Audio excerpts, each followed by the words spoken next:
המשקפיים האלה הם מאוד לא...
Welcome everybody, those of you here at Tel Aviv University and those of you everywhere in the world. I am happy to welcome you to the third session of this conference on text and material culture. And I am very happy to introduce Dr. Dylan James, who is an ancient Greek historian. Dylan holds a BA from the University of Canterbury in his home country of New Zealand, as well as an MPhil from Macquarie University in Australia. He completed a DPhil in ancient history at Oxford. Since 2019, Dylan has been a postdoctoral fellow in the Department of Classical Studies at the Hebrew University of Jerusalem. He's now looking forward to taking up a postdoctoral fellowship at the Haifa Center for Mediterranean History next year. Welcome, Dylan. You can share screen, I think. Okay.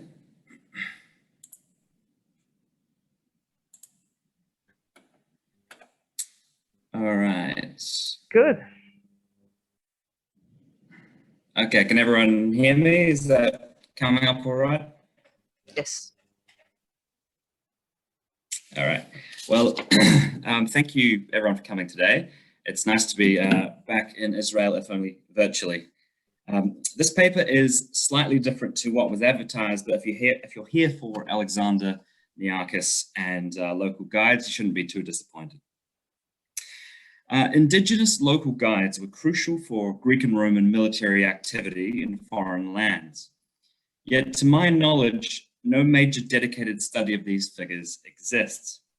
There are many reasons for this, not least the traditional scholarly focus on political elites and great man history, which of course tends to follow the focus of the ancient sources themselves, especially with Alexander. And therein lies the crux. The sources don't always give us the information we desire about so-called minor figures like guides. They're typically anonymous figures mentioned in passing, or just when they happen to screw up or be punished or be really sorely missed. So what approaches might we employ to deal with this historiographical situation? And this is a question I'm beginning to think about as I develop a still nascent postdoctoral project that examines indigenous guides in Greek and Roman historiography. My paper today is something of a meditation on methodology, specifically comparative history and its application to antiquity. What value is there in comparing ancient and modern contexts? And to be clear, I'm not talking about classical reception here. I mean a kind of reverse model, that is, using the fuller documentation that comes with modern historical contexts to illuminate our more limited evidence from antiquity. Is this inherently anachronistic, as some scholars think? What other pitfalls are there? What other benefits? Classical scholars in other subfields, like ancient slavery, have been engaging with these questions and demonstrating the value of comparative historical approaches for a long time. Certainly, there are dangers with any comparative approach, especially when too much emphasis is placed on comparative material. Conclusions must still be grounded in the ancient evidence. In this respect, I find Roger Bagnall's perspective useful. In discussing the utility of comparing Ptolemaic Egypt and modern colonial contexts, he argues that the primary benefit is the imaginative enrichment of our readings of ancient texts. Quote, "It is precisely the informing of the imagination that is at the heart of the gains realizable from this sort of comparative study. The surviving ancient documents, after all, record only some aspects of life, leaving others barely mentioned. If we know what we're looking for, we can sometimes find indirect traces of it in documentation created for some entirely different purpose. And to know what we're looking for, we're dependent on the enrichment of our imagination about human experience. This perspective reflects what has been called the soft use of comparative evidence. In Padilla-Peralta's words, its purpose is not so much to delineate rigorous comparisons and contrasts, but to generate a set of new questions and alternative exegeses, even if the questions cannot be answered definitively, and even if the alternatives prove insusceptible to final verification or falsification. So in short, it's less about filling in gaps and more about asking new questions. So I want to explore its potential for studying ancient guides. To my knowledge, this kind of approach has only been applied to Alexander or ancient guides only once before by Brian Bosworth in Alexander in the East.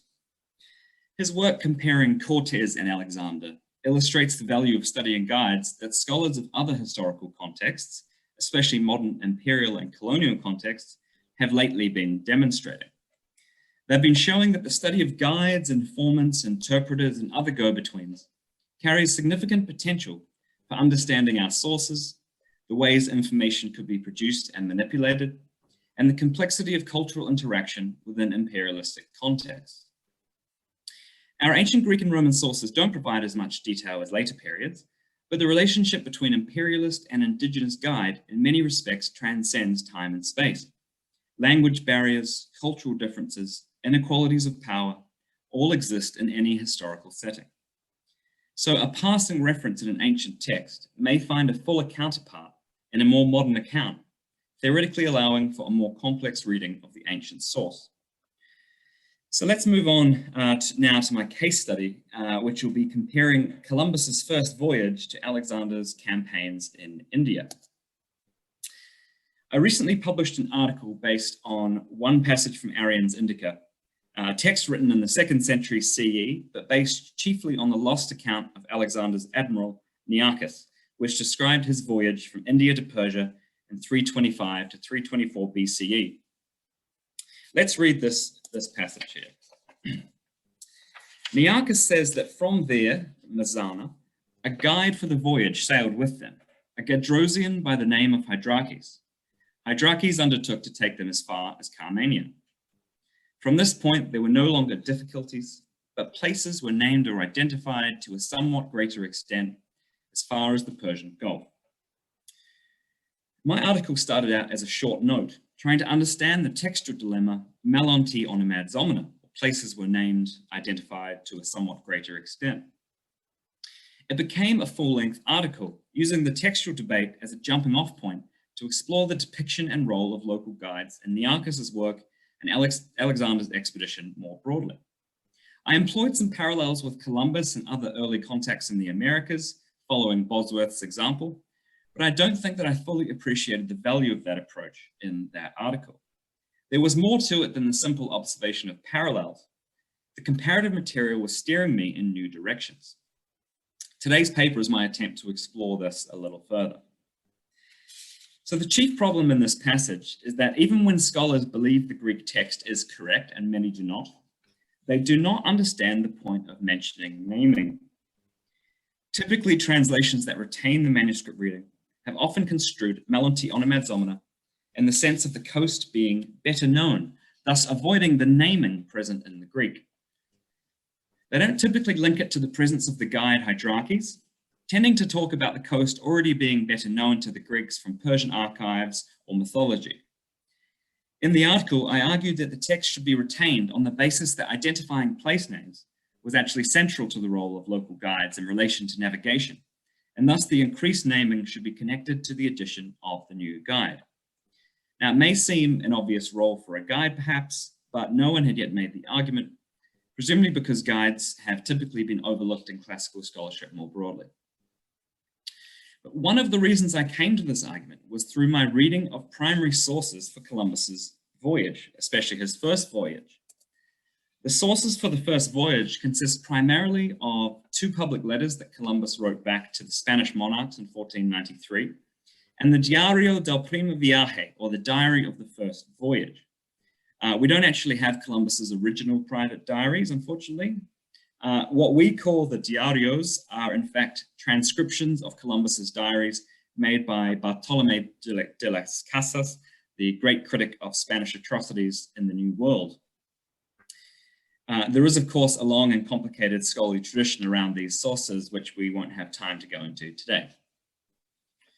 But reading these primary sources, I was struck by how central place names were to Columbus's interests. But initially, I naively expected this interest to be chiefly a one-way street, that is all about imposing new Christian Spanish names upon the, quote, discovered landscape. After all, that's what we get in his first public letter back to Spain in 1493, which begins with several new toponyms in honor of Christ and the Spanish royal family. Quote, to the first island which I found, I gave the name San Salvador. The Indians call it Guanahani. To the second, I gave the name Isla de Santa Maria de Concepcion.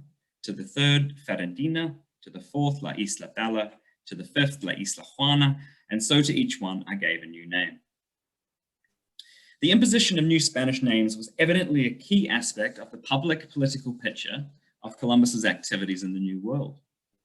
He does mention one indigenous Taino place name here, Guanahani, but the emphasis is overwhelmingly on the new names, and scholars have focused on the political intent of such colonizing discourse. So that's the public image, as it were. But in his more private diary, written for his own eyes and those of the Spanish royals, Columbus was much more interested in native Taino place names than I had expected. The very first toponym in the diary of the first voyage is the same Taino one from the letter, Guanahani. When they arrived at the island of the Bahamas, that was called in the Indians' tongue, Guanahani. The new Spanish name he gave it, San Salvador, which we also heard about in the public letter, only appears in the diary several days later on October 14. Similarly, the indigenous name Cuba is used repeatedly before the Spanish Juana, and of course, Cuba eventually won out. Throughout the diaries, we also encounter several hybrid Taino-Spanish toponyms, which Columbus and his men created. And here's some examples here on the slide. Evidently, Columbus was greatly interested in learning indigenous toponyms, and this served a practical purpose, as one scholar argues. It helped mitigate the absence of adequate interpreters. Quote, one part of speech served as a bridge for establishing a rudimentary kind of communication, nouns, and in particular, proper names and place names, which were instrumental for asking questions about the local geography and for attempting to identify the places that Columbus had reached. Compared to the public letter, the diaries appear to acknowledge more fully the effects that on-the-ground interaction with the indigenous Taino people had on Columbus's naming before he began his onomastic colonizing enterprise. So what did Columbus expect from his indigenous enslaved guides? One passage from the third day after landfall is quite revealing. He said, and those men whom I had captured made signs to me that the islands were so many that they could not be counted, and they called by their names more than 100. No island names are listed in the text, and scholars debate whether Columbus misunderstood what the captive men were saying. And this is most likely. Elsewhere, he acknowledges his linguistic ignorance, but it still doesn't stop him from interpreting their gestures and words rather creatively at times. But if it's indeed a misunderstanding, then it's even more telling. The reference then reveals Columbus's conscious interest in learning place names in local languages. He expected an indigenous guide's role to include or even focus on identification of local toponyms, and he projected their expectation onto these guides. Their words, however misunderstood, had an indelible impact on the onomastic landscape of the Americas. So reading Columbus enriched my imagination significantly and made me wonder whether there could be similar connections in the ancient texts for Alexander's campaigns. If so, could such connections help elucidate the odd textual crux in Arrian's Indica? So I went hunting for those indirect traces that Bagnall writes about, and with newly informed eyes, I began to find intriguing passages throughout the fragments of Nearchus. Now, there was great interest throughout the Greek world in place names from exotic locations, but we don't always hear about the processes involved in either learning or imposing these place names. Fortunately, Nearchus offers several explicit examples of this process of learning local toponyms from native informants. So I put a few up here, but we only have time to focus on the third passage. So if you have a look at the third passage, it includes a translation of a place name clearly obtained from locals through interpreters. Quote, he says, "The harbour is large, circular, deep and calm, but the entrance to it is narrow. In the local tongue, this is called women's harbour, since the first ruler over this region was a woman." And if you're thinking maybe there might be other reasons for calling this women's harbour, I'm writing an article arguing for a kind of womb-like interpretation of this passage. Or that's a separate argument. The acquisition of place names from indigenous informants is explicit in all these texts on the slide, but no doubt similar processes about which sources are silent would have been in operation for other place names too. In that respect, let's compare another example from Nearchus of a local naval guide, Mazzini's. Nearchus tells us that the deserted island was called Organa, while the one where they anchored was called Aracta. The hipparch of the island, Mazzini's, sailed with them to Susa as a volunteer guide for the voyage. On this island, the Macedonians say that they were also shown the tomb of the first ruler of this territory. His name was Erythres, from which too came the name for the sea called the Erythraean. So Mazzini's, like Hydrarches, is a guide for the voyage, a hegemon to ploo. It's likely that he was the source of the names of the islands Organa and Aracta, if not the etymology of the Erythraean Sea.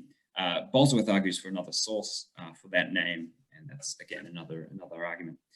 It's not too difficult to imagine that Hydrarches served a similar function to Mazzini's, guiding and providing onomastic insight.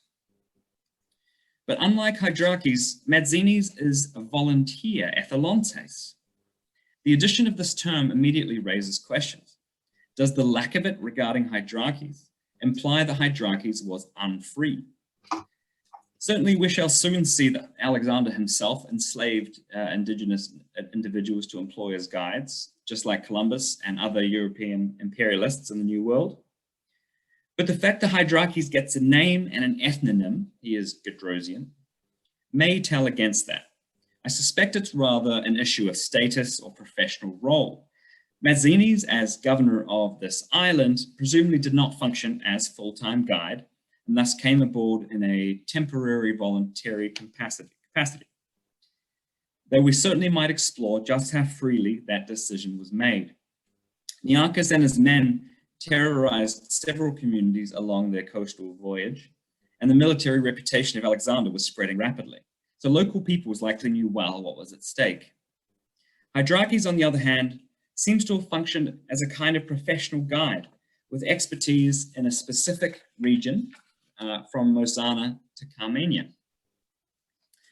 Unfortunately, the evidence doesn't allow us to say much more, but again, we might question the extent of freedom in Hydrarches' decision to come aboard also. Columbus's diaries and their blasé attitude to enslaving indigenous guides has helped keep these issues of freedom and slavery at the forefront of my close reading of these ancient Greek texts which often obscure such power relationships to an even greater degree. Another larger Nearchian fragment shows us Alexander himself enslaving guides. It also illustrates the difficulties of finding guides in the first place, and more generally demonstrates how much Nearchus's work emphasized their importance. Arrian describes Alexander's efforts in the Indus Delta, initially lacking guides. He says, "Without a guide for the voyage, since the Indians of these parts had fled, the descent was rather difficult." The passing mention of fleeing Indians is a telling admission of the brutality of Alexander's behavior and his dependence on unfree labor. Columbus too mentions in passing that some of his enslaved guides had escaped. For example, the entry for October 15, 1492 talks about men leaping into the sea and fleeing like chickens. But returning to Alexander on the Indus, the navigational problems that arise from his lack of a guide for the voyage here also support my view from the published article that the difficulties experienced by Nearchus in our main passage were eased by Hydrarchus' arrival at Messana and were indeed navigational. So the next two passages on the slide show further the use of these guides, and it's clear at least that the troubles Alexander encountered were alleviated by the presence of local guides. We're then provided with a good example of the connection between these guides and knowledge of toponyms. Nearchus tells us that Alexander accordingly repaired these ships as best he could and sent men ahead down the river in 2 light galleys to investigate the island, at which the locals said that he would have to anchor on the voyage down to the sea. They said the island's name was Keluta. It's evident that the guide's work providing directions also included local place names, whether from their own knowledge or that of indigenous informants. Nearchus's fragments show this clearly then, and examples well beyond the passages that started this investigation. Evidently, the indirect traces of complex cultural interactions between the Macedonians and indigenous Indian guides are indeed visible once we know what to look for. Dylan, oh, great. Go ahead. Just wrapping up here. If that's right, the enrichment of the imagination provided by Columbus's accounts of his encounter with Taino peoples has illuminated our reading of Nearchus and allowed us to draw out neglected details of the relationships between Alexander's men and local guides in India and the Persian Gulf. This includes the importance of identifying indigenous toponyms for navigation, but also it's a reminder to emphasize the power dynamics in these obscure relationships when we can discern them. Many of these guides were not free, arguably none, and this fact needs further examination. What agency can we determine in our analysis of these guides?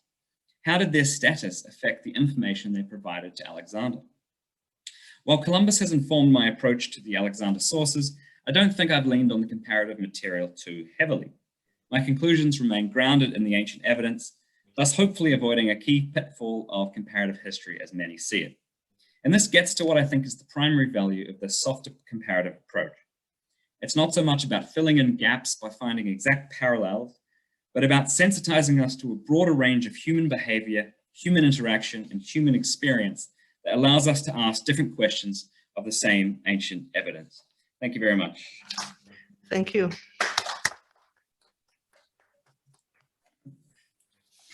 Thank you, Dylan. This was great. It's wonderful to see how you managed to illuminate ancient evidence with different materials with a comparative perspective. I'm sure there are questions, and I think we have a few minutes for questions now. Maybe here in the room. Any questions? Any of you at home? One question from home, yes. This is not your topic, but I've learned a lot. I've learned a lot about guides from what you've been saying, and I wonder whether you have any views on what happened in 25 BC when Augustus sent the governor of Egypt to southern Arabia with legions and a guide, a very senior Nabatean official, Silius. It was a tremendous failure because Roman legions weren't equipped to travel through the desert, but the fault was sought by with the Nabatean minister who served as guide. Now, there's only one source, and it's Strabo. I wonder whether you have any views on this. Is it feasible that there was bad faith on the part of the Nabatean, or is it simply a case of blaming a foreigner who served as best he could. Thank you for alerting me to that episode. It's not one I'm aware of. I don't think I have anything particularly interesting to say other than I think Strabo can at times be quite interested in guides. I mean, a lot of other fragments of Nearchus that are preserved in Strabo mention guides. But I would have to examine that passage more closely, I think, to say anything particularly smart about it. Do you have any thoughts on it? It was a disaster. It occurred at a high level, and I would say it was the easiest solution was to blame the guide. But it is also possible that the guide had not succeeded in explaining to Roman generals what it was like to travel through a desert. Yes. Well, I mean, I'm reminded of several incidents from well, I mean, we got Hannibal blaming a local guide for mixing up Cassilinum and Cassinum, which could well be a, you do get other examples of the blaming of the guide, exactly. So that is certainly something that happened, the scapegoating, especially when you're talking about non-elite individuals, as many of these people were. It gets a little bit more complicated when they're local dignitaries, one would imagine. But thank you. I'll have another look at that passage. Thank you. Thank you. If there is one last question before we move on to our next speaker here in the room or at home.